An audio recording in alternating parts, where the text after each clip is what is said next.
معرفت کورس کی 21ویں نشست میں خوش آمدید۔ آج ہم اللہ تعالیٰ کا جو ایٹریبیوٹ اور صفاتی نام پڑھنے جا رہے ہیں وہ ہے الباسط۔ مالک کائنات کے جتنے بھی ہم صفاتی نام پڑھ رہے ہیں، ہر صفاتی نام بنیادی طور پر اللہ تعالیٰ کے ساتھ ہمارا ایک تعلق ہے۔ گویا آپ یوں کہہ سکتے ہیں کہ ہمیں کس چیز کی کب ضرورت ہے، اسی چیز کے پیش نظر ہمیں اللہ تعالیٰ کا ایک ایٹریبیوٹ ہے جس کے ساتھ اسے پکارنا ہوتا ہے۔ اب لہٰذا آج کا جو ہم اللہ تعالیٰ کا صفاتی نام پڑھنے جا رہے ہیں الباسط، کل کا یہ پچھلے جمعے کو جب ہم نے کلاس کی تھی تو تب ہم نے بات کی تھی کہ القابض اس کا اینٹی ہے یا اس کا الٹ ہے، اس کا متضاد ہے الباسط۔ لیکن صرف اس کا متضاد کہہ کر بات چھوڑ دی جائے تو شاید بات مکمل طور پر بیان نہ ہوگی۔ باسط کا جو روٹ ورڈ ہے وہ ہے با، سین اور تا۔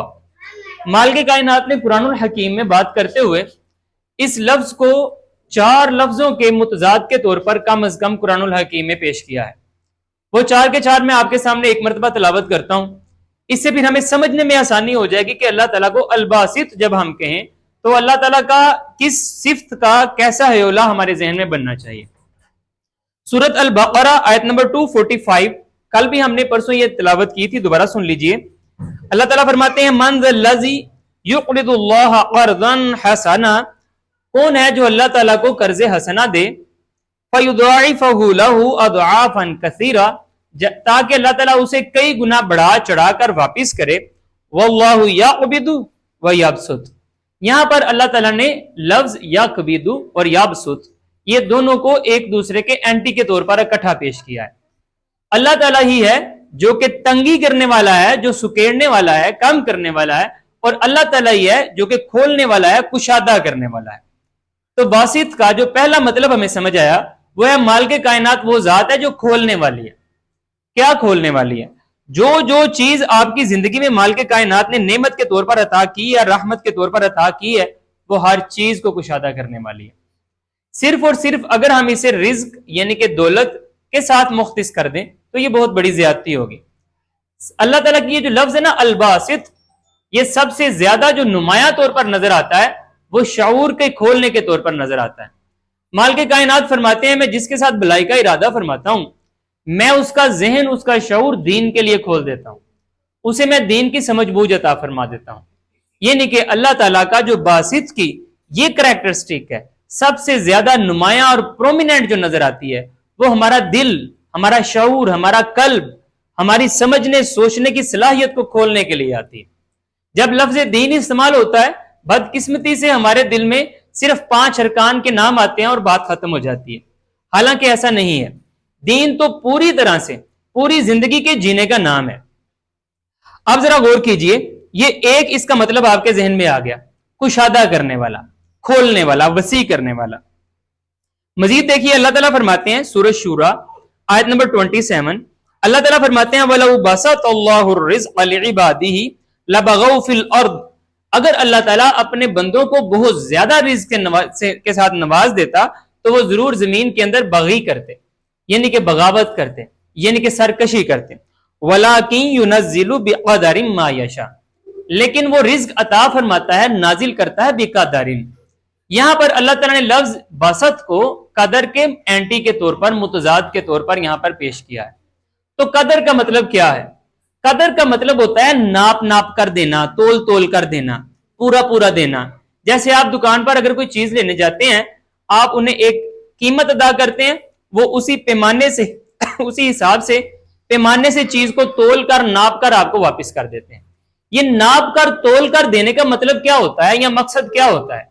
ناپ کر تول کر دینے کا مطلب یہ ہوتا ہے کہ آپ کو چیز کم نہ جائے، یہ بات ٹھیک ہے، زیادہ بھی نہ جائے، یعنی جتنی آپ کی بنتی ہے اتنی جائے۔ ناپ کر دینے کا مطلب یہی ہوتا ہے۔ تو مالک کائنات نے اپنا یہ جو لفظ ہے بسط، اس کو اللہ تعالیٰ نے قدر کے اینٹی کے طور پر، قدر کے اپوزٹ کے طور پر بھی بیان فرمایا ہے۔ یعنی کہ مالک کائنات ناپ ناپ کر تول تول کر پورا پورا دیتا ہے جتنا آپ کا بنتا ہے، لیکن وہ باسط بھی ہے، وہ باسط بھی ہے، یعنی وہ اسے ناپے تولے بغیر کھلا بھی دے سکتا ہے، لیکن وہ ہر ایک کو ویسے کھلا دیتا نہیں ہے، اور ہر ایک کو جو وہ کھلا دیتا نہیں ہے یہ اس کی بہت بڑی رحمت ہے، یہ اس کی بڑی کرم نوازی ہے۔ اگر وہ سب کو کھلا رزق عطا فرما دے تو کیا ہوگا؟ اللہ تعالیٰ نے یہیں پر آپ کو بتا دیا ہے لَبَغَوْا فِي الْأَرْضِ، تو وہ زمین میں بغی پر اتر جائیں، وہ زمین میں سرکشی پر اتر جائیں، جب ہر ایک کے پاس کھلا رزق ہو جائے۔ آپ ذرا خود اپنی زندگی پر غور کریں گے تو آپ کو اس حقیقت آپ پر آشکارا ہو جائے گی۔ یعنی میں ایک ٹیچر کے طور پر آپ سب کو پڑھاتا ہوں کیونکہ میرے پاس بہت زیادہ پیچھے بینک بیلنس نہیں پڑا ہوا۔ اب فرض محال اگر میرے پاس اربوں خربوں یا اکاؤنٹ لیس پیچھے پڑے ہوتے، شاید میں یہ خدمت نہ کرتا، یعنی میں یہ اصلاح کا کام نہ کرتا، شاید اس طرح سے بڑے ہی آپ کے فرنیچر نہ بناتا، موچی جوتے نہ بناتا، کسان کچھ بھی نہ کرتا، زندگی ساری کی ساری مفلوج بن کے رہ جاتی، سارے ہی اپنے تئیں چودھری بن کے بیٹھے ہوتے۔ اور یہی تو بغاوت ہے کہ مالک کائنات آپ کو کہہ رہے ہیں کہ اصلاح کیجیے، عامل الصالحات، آپ بہتری والے کام کیجیے۔ اور اگر آپ بہتری والے کام کرنا بند کر دیں گے، اگر آپ ایک ایسے مفلوج اور اپاہج شخص بن کر رہ جائیں گے جس کا معاشرے کو فائدہ نہیں ہو رہا، جس کا آپ کے گھر والوں کو فائدہ نہیں ہو رہا، جس کا اپنی ذات کو فائدہ نہیں ہو رہا، جس کا مال کے کائنات کے نظام کو فائدہ نہیں ہو رہا، جس کا اس کائنات کو فائدہ نہیں ہو رہا، تو یقیناً یہ سرکشی کی ایک صورت ہے کہ مال کے کائنات نے یہاں پر آپ کو بوجھ بنا کر نہیں بھیجا، آپ کو تو اس نے خلعت پہنا کر بھیجا ہے خلافت کی، اور آپ کو ایک حکم صادر فرمایا ہے عامل الصالحات، بہتری کے کام کرتے رہنا۔ تو لہٰذا اللہ تعالیٰ جو باسط ہے، اس کا ہمیں دوسرا مطلب سمجھ آ گیا کہ ناپ کر نہ دینے والا، ناپے بغیر کھلا دینے والا۔ اب تک باسط کا مطلب یا الباسط کا مطلب ہم دو مطلب پڑھ چکے ہیں قرآن الحکیم کی روح سے۔ نمبر ایک تو یہ ہے کہ تنگ کے بعد کشادہ کرنے والا، تنگ چیز کو کھولنے والا، تنگ رزق کو کھولنے والا، تنگ ذہن کو کھولنے والا، تنگ علم کو کھولنے والا، تنگ تعلقات کو کھولنے والا، دلوں کی کشیدگی کو کھولنے والا۔ دوسرا ناپ کر دینے کی بجائے کھلا دینے والا۔ ایک اور دیکھیے، اللہ تعالیٰ نے یہ لفظ مغلولہ کے انٹی کے طور پر بھی ارشاد فرمایا۔ سورۃ المائدہ آیت نمبر 64 اللہ تعالیٰ فرماتے ہیں وَقَالَتِ الْيَهُودُ يَدُ اللَّهِ مَغْلُولَةٌ، یہود کہتے ہیں اللہ کا ہاتھ بندھا ہوا ہے۔ یہ جو ہاتھ کا بندھا ہونا ہے، آپ کو شاید پہلے ہم نے کبھی اس بارے میں بات کی ہو، کنجوسی کی ایک علامت ہے۔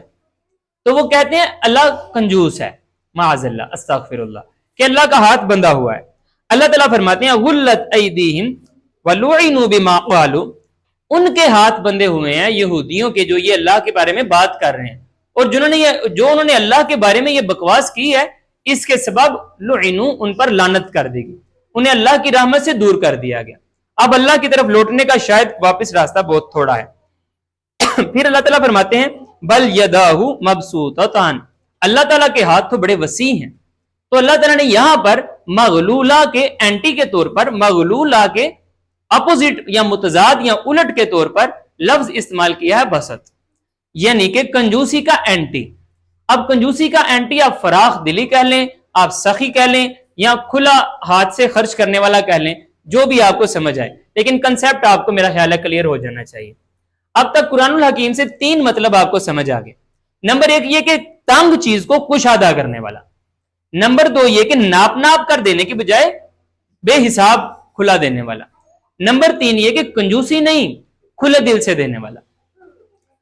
مزید دیکھیے اللہ تعالیٰ سورۃ المائدہ اور آیت نمبر 11 میں فرماتے ہیں یا ایھا الذین آمنوا اذکروا نعمت اللہ علیکم، اے ایمان والو اللہ کی اس نعمت کو یاد رکھو، اذ ہم قوم ان یبسطوا الیکم ایدیہم فکف ایدیہم عنکم، ایک قوم تھی جو تم پر ہاتھ بڑھانا چاہتی تھی، اللہ تعالیٰ نے ان کے ہاتھوں کو تم سے روک کر رکھا۔ یہاں پر اللہ تعالیٰ نے متضاد کے طور پر جو لفظ بیان کیا ہے وہ ہے کفا، روکا اس نے۔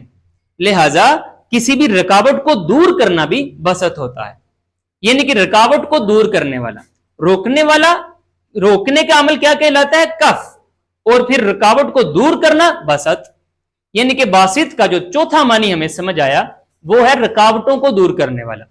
اگر آپ کو لگتا ہے کوئی ہرڈلز آ گئی ہیں آپ کی انکم میں، آپ کے علم حاصل کرنے میں، آپ کے سمجھ میں، اللہ تعالیٰ کے تعلق میں، آپ کے آپس کے تعلقات میں کوئی رکاوٹ آ رہی ہیں، تو پھر آپ مال کے کائنات کو اس ایٹریبیوٹ سے پکار سکتے ہیں الباسط، اے رکاوٹوں کو دور کرنے والا۔ تو قرآن الحکیم کے مطالعے سے ہمیں الباسط کے چار مطلب سمجھ میں آئے۔ نمبر ایک یہ تنگی کو دور کرنے والا، کشادہ کرنے والا۔ نمبر دو یہ کہ آپ کو ناپ کر نہیں بلکہ بے حساب عنایت کرنے والا. اور نمبر 3 یہ کہ کنجوسی کرنے والا نہیں، کھلے دل سے دینے والا. اور نمبر 4 یہ رکاوٹوں کو دور کرنے والا. ایک بونس کے طور پر ایک آیت میرے ساتھ پڑھ لیجئے تاکہ بسط کے لفظ میں ایک آپ کو بڑی لطافت ملے گی. یہ والی آیت میں آپ کے ساتھ صرف اس لیے پڑھنا چاہوں گا، آپ جانتے ہیں کہ مالک کائنات کے جتنے بھی ایٹریبیوٹس ہیں اللہ تعالیٰ چاہتا ہے کہ وہ ایٹریبیوٹس کسی نہ کسی درجے میں اللہ کے بندوں میں پائے جائیں. اللہ تعالیٰ اگر معاف کرنے والا ہے تو اللہ کے بندے بھی معاف کرنے والے بنے. اللہ تعالیٰ اگر ستار ہے، پردہ پوشی کرنے والا ہے، تو اللہ کے بندے بھی پردہ پوشی کرنے والے بنے. اللہ تعالیٰ غفار ہے تو بندے بھی اپنے اندر غفاری کی صفت کو اپنائیں. اللہ تعالیٰ رحم کرنے والا ہے تو اللہ کے بندے بھی رحم کرنا سیکھیں. اب جب آپ اپنے تئیں اللہ تعالیٰ کی اس صفت کو اپنے اندر اپنانے کی کوشش کریں گے، الباسط کو، تو پھر آپ کو اپنے اندر کیا اپنانا ہوگا اس چیز کو ذرا دیکھنے کے لیے اب ذرا دیکھیے اللہ تعالیٰ نے سورۃ بقرہ آیت نمبر 247 میں اس لفظ کو کس طرح سے استعمال کیا ہے. یہ بات ہو رہی ہے جب طالوت کو اللہ تعالیٰ نے منتخب کیا تھا ان کے لیڈر کے طور پر بنی اسرائیل کے، تو پھر انہوں نے کیا کہا تھا؟ انہوں نے کہا تھا وَقَالَ لَهُمْ نَبِيُّهُمْ إِنَّ اللَّهَ قَدْ بَعَثَ لَكُمْ طَالُوتَ مَلِكًا. ان کے نبیوں نے ان سے کہا کہ اللہ تعالیٰ نے طالوت کو تمہارے لیے لیڈر چن لیا ہے. تو انہوں نے کہا قالوا، انہوں نے کہا أَنَّا يَكُونُ لَهُ الْمُلْكُ عَلَيْنَا وَنَحْنُ أَحَقُّ بِالْمُلْكِ مِنْهُ وَلَمْ يُؤْتَ سَعَةً مِنَ الْمَالِ. اس کو تو مال میں وسعت بھی نہیں دی گئی، ہم مالدار سامیہ ہیں تو لہٰذا ہم زیادہ حقدار ہیں کہ ہمیں ملے یہ لیڈرشپ یا رہنمائی کی سیٹ. طالوت کو کیوں مل گئی ہے؟ دیکھیے اللہ تعالیٰ نے یہاں پر کیا کہا. یہاں پر آپ کے سیکھنے کے لیے 2 باتیں ہیں، لیکن میں آپ پر جو فورس کروں گا ایمفیسائز وہ بسط پر ہی کروں گا. اللہ تعالیٰ فرماتے ہیں ان اللہ اصطفاہ علیکم قال، اللہ تعالیٰ نے انہیں کیا کہا ہے؟ ان اللہ اصطفاہ علیکم، اللہ تعالیٰ نے اسے تم پر چن لیا ہے. وزادہ بسطۃ فی العلم والجسم، اللہ تعالیٰ نے اسے جسم اور علم یہ 2 ڈومینز میں تم پر زیادہ وسعت عطا فرمائی ہے، تو لہٰذا اس وجہ سے اسے میں نے لیڈرشپ دی. یہاں پر بونس پوائنٹ تو یہ لے لیجئے، اگر آپ لیڈر بننے کے خواہاں ہیں، اگر آپ چاہتے ہیں کہ اللہ تعالیٰ آپ کو چن لیں اور اللہ تعالیٰ آپ کو مؤمنین کی جماعت کا لیڈر بنائیں، تو پھر یہ 2 خصوصیات آپ کو اپنے اندر اپنانی پڑیں گی. وہ کون سی؟ وَزَادَهُ بَسْطَةً فِي الْعِلْمِ وَالْجِسْمِ، نمبر 1 پر علم، نمبر 2 پر جسم، جسمانی طاقت اور شعوری طاقت، ذہنی طاقت.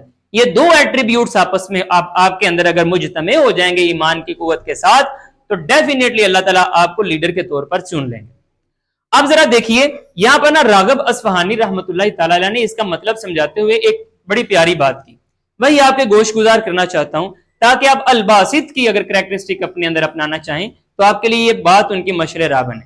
وہ کہتے ہیں وَزَادَهُ بَسْطَةً فِي الْعِلْمِ کا مطلب یہ ہے کہ وہ لوگ یا وہ شخص جو کہ اپنے علم کے ساتھ خود تو فائدہ لیتا ہے، دوسروں کو بھی فائدہ دیتا ہے، وہ شخص جو اپنے جسمانی طاقت کے ساتھ خود اپنا تو فائدہ لیتا ہے، دوسروں کو بھی فائدہ دیتا ہے. یہ جو دوسروں کو بھی فائدہ دینے والی کریکٹرسٹک ہے، وہ کہتے ہیں یہ جو لفظ بسطہ ہے اس میں یہی راز پوشیدہ ہے. تو لہٰذا بالکل بات دل کو بھی لگتی ہے. تو آپ جب الباسط کی، مال کے کائنات کی اس ایٹریبیوٹ یا کریکٹرسٹک، اس کی اس خصوصیت کو اپنے اندر اپنانا چاہیں تو اس کا پہلا جو سنگ میل ہوگا وہ یہی ہوگا، آپ علم حاصل کریں، آپ طاقت حاصل کریں اور دونوں کے ساتھ اپنے آپ کو بھی فائدہ پہنچائیں اور اپنے ساتھ ساتھ دیگر کو بھی فائدہ پہنچائیں. اور اسی ڈومین میں جب کہیں آپ کوئی تنگی محسوس کریں، کہیں آپ کوئی رکاوٹ محسوس کریں، کہیں آپ محسوس کریں کہ مجھے بے حساب ملنا چاہیے، تو آپ مال کے کائنات کو اسی ایٹریبیوٹ سے یاد کیجئے گا، الباسط. اللہ تعالیٰ آپ کو اور مجھے یہ ایٹریبیوٹ اپنانے کی اور مال کے کائنات کے اس ایٹریبیوٹ کو سمجھ کر اس کا حق ادا کرنے کی توفیق عطا فرمائے. ربنا لا تزغ قلوبنا بعد اذ هديتنا وهب لنا من لدنك رحمة انك انت الوهاب.